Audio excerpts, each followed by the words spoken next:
chương riêng ởពាក្យថ្មីបន្តទៀតដោយពាក្យទី1របស់យើងគឺហក់គួយហក់គួយហក់គួយ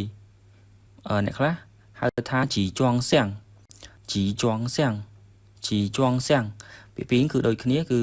ទូកងតនដូចគ្នាហើយពាក្យមួយបន្ទាប់ហក់គួយហ្វុងថៅហក់គួយហ្វុងថៅហក់គួយហ្វុងថៅ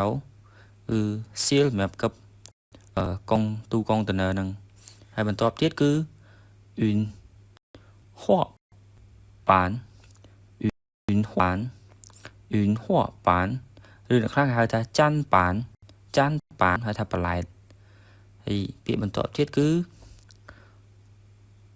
ធွာបានបាន une ឈើធွာបានបាន une ឈើធွာបានបាន une ឈើនេះគឺសម្រាប់យើងអូសបន្លែតចុះឡើងអញ្ចឹងគឺយើងប្រើនៅនឹងហើយពាក្យបន្ទាប់ទៀតនោះគឺឆាឈើឆាឈើឆាឈើគឺ forklift ឬក៏ឡានលើកទំនិញហើយយើងលើកទំនិញហើយដាក់ទៅទូដែកទំនិញនេះទូដែកទំនិញយើងហៅថាជ្រូវៃ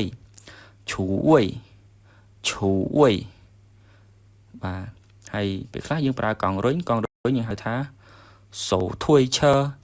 សូធួយឈើសូធួយឈើបាទហើយកេសក្រដាសឬក៏កណ្ដាលកាតុងរបស់យើងហ្នឹងគឺហៅថា纸箱纸箱纸箱